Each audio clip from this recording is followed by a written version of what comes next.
Bring in Basem Naim, who's a member of Hamas's political bureau, joining us on the phone line. Mr. Naim, welcome to Al Jazeera. Can you just first tell us about why the statement was put out by the Qassam Brigades on the delaying of the next captives release until further notice, and what's meant by further notice? Thank you very much. First of all, we are in the last 3 weeks, after assigning the deal, in very serious and deep talks and negotiations with the mediators, the Egyptians, the Qataris, and the United States. Told them through the assigned committees about the daily violations of the Israelis to the deal when it comes to shooting on Palestinians. Until now, more than 25 Palestinians have been killed and dozens wounded under any pretext. We are talking about most of the humanitarian aid which was agreed upon is still held outside Palestine. Nothing serious entered Gaza. Thousands or hundreds of thousands of Palestinians now for the last 2 weeks in an open air, under the rain, in a very cold weather. We are calling since the last 2-3 weeks to bring in at least 200,000 of tents, 50 to 60,000 of caravans. We are talking about lacking of any sources for electricity. We have called to allow generators of all kinds to enter Gaza Strip, solar energy, at least, if not for the electricity of the households, but at least for the electricity of water wells, to get water pumped to be distributed. We are talking about medicine. We are talking a lot about heavy machinery to care about the rebels, because most of these people who returned back to the north, they are seeking and searching for their beloved people who are under the rubble. And we have told them clearly, how can we continue the prisoner exchange, including the dead bodies of the captured Israelis, if until now we don't have any of these heavy machineries. I think all in all, besides other threats from the Americans, from the Israelis, to evacuate or to forceful displacement of Palestinians from the Gaza Strip under the pretext to rebuild Gaza again while Gaza is empty. I think how can you continue implementing a ceasefire agreement while the Palestinians are threatened by ethnic cleansing and forceful displacement? Let me just ask you this, Mr. Naim. So for you as a group, as Hamas, what does this mean then for the ceasefire agreement and the fate of the ceasefire agreement? We have said it many times. We are committed to the ceasefire agreement. We have done our parts. We have fulfilled all our obligations according to the ceasefire agreement, and we are still committed, and we are working hardly to avoid any obstacles, to overcome any challenges. I have said it at the beginning. We are in negotiations with the mediators, or through the mediators with the Israelis, for the last 3 weeks, that Israel is violating the deal and they are not fulfilling their obligations. Therefore, this could threaten the deal to be implemented. The accusation now against Hamas, Mr. Naim, the accusation now against Hamas by the Israeli Defense Minister, Israel Katz, is that Hamas is now violating the ceasefire agreement with this announcement. No, okay, he can say what he wants, but again, we have, according to all observers, including the mediators, that we have done all what we have to do along the last few weeks. But the Israelis, until now, they are still blocking the humanitarian aid. They are still shooting on Palestinians and killing Palestinians. They are threatening by returning back to war. They have, for example, they have postponed the negotiations for the second phase, have to start on the day 16 of the first phase agreement. Netanyahu intentionally have postponed the start of the negotiations until he visits Washington, and he is now returning back. He sent yesterday a technical delegation, a very low-profile technical delegation, who is not authorized to negotiate anything, especially from the second phase. Therefore, until now, we didn't start the second phase negotiation, which has to be started 1 week ago. Therefore, he is intentionally planning, and he publicly stated that he is looking for prolonging the first phase and postponing the second phase negotiations. Therefore, they are violating, I think, every observer, every neutral observer will clearly see that the Israelis intentionally sabotaging the deal and undermining the agreement. So just for the sake of clarity, and now that you're mentioning the phase 2 negotiations, are you saying that the phase 2 negotiations now are stalled? They didn't start. We cannot talk about stall. Okay. We were committed to start on day 16. We were ready to engage, and we are still ready to engage. But Netanyahu has publicly stated, I am not ready to go for the next phase negotiations until I'm returning back from Washington. And now he sent a very low-profile delegation to talk about the first phase conditions. There's more reaction, Mr.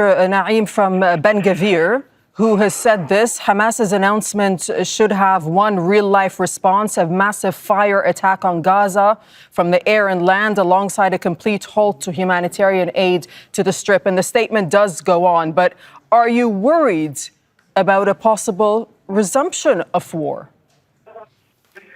Two things. I repeat it again. We are still committed to the deal. We have all the goodwill to fulfill all our obligations to have a successful deal. But I can say, responding to the statements of this fascist minister, that he has and his government has tried along 15 months to destroy the Gaza Strip, to crush the resistance, to displace Palestinians. They have bombarded most of the Gaza Strip, and they have failed to achieve any of their goals, neither to destroy the resistance, or nor to displace the Palestinians, or even not to retrieve their own captured Israelis by force. Therefore, he is only promising his own people with another big failure. When Hamas says that in the statement that the release will be delayed, that's the next release that was meant to take place on Saturday, the 15th of February, of Israeli captives, will be delayed until further notice. Can you just elaborate on what exactly is meant by further notice here? Today is Monday, and the next round of exchange has to be on next Saturday. I mean, we still have 5 days where the mediators, the United States, the international community, the families of the captured Israelis, the Israeli society, to pressure Netanyahu and his government, who came back from the United States with all the intentions to sabotage the deal, that he has to be committed to the deal. He has to fulfill his obligation regarding to agreed upon deal. Therefore, I think these 5 days is a chance to proceed forward with the deal and to continue the first phase conditions. So are you saying that there is a chance? Right, go ahead. I mean, if not, yes, it will be postponed until we see a serious change in the Israeli behavior regarding the attacking and shooting the Palestinians, and also regarding to allow or to permit all the needs without any exemption to enter the Gaza Strip, because we cannot leave our people against hundreds of thousands of people in the air in this very cold weather under the rain to continue in this very dire condition. How worried do you think people in Gaza will be at this development, considering some would say they got some respite over the past few weeks with the ceasefire deal? I think part of this decision, I'm sure it has the anger of our people on the ground has been taken in consideration, that the people on the ground are very angry, upset, that they return back to their homes and houses in the north, and they find nothing, neither their houses, schools, hospitals, water, electricity. Therefore, they are very angry, and our step is a response to this anger, to take this in consideration. Therefore, I am sure our people will be satisfied by this decision. I can imagine that everyone now in the Gaza Strip can have some kind of worry about the coming developments, but at the end of the day, Palestinians today, after 15 months of killing and bombardment and genocide, they have nothing to lose. But people are in desperate need. But people, Mr. Naim, are in desperate need right now of more humanitarian aid, aren't they? Therefore, we have taken this step, because they are in desperate need, because otherwise they will continue to suffer and to stay in open air in this very cold weather, without food, without medicine, without water, without electricity, without any infrastructure. It means they will continue to suffer. And I'm sure this step has been taken to help our people to get their needs. What do you expect the mediators to be doing over this next week, over the next 5 days? And what are they telling you at this point?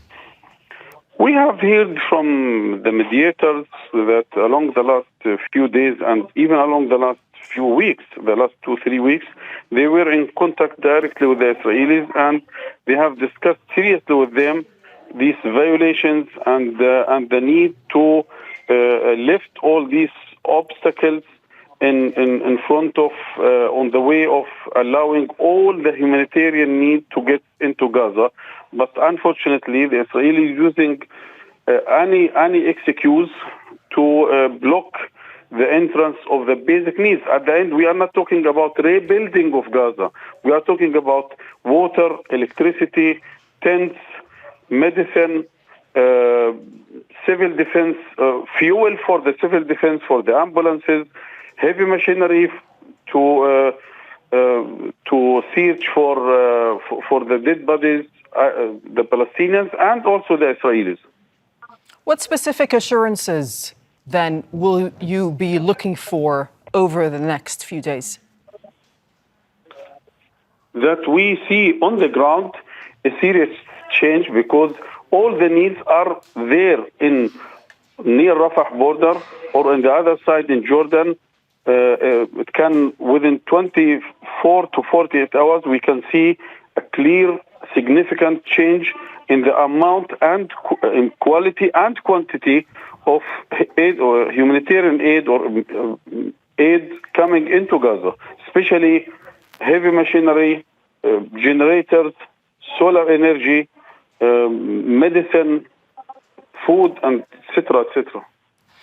Just a final thought from you, Mr. Naim, at this hour on the U.S.'s role here and the role that President Donald Trump has to play. And because in the past, in the recent past, in fact, he himself has raised concerns and doubts about the sustainability of the ceasefire deal.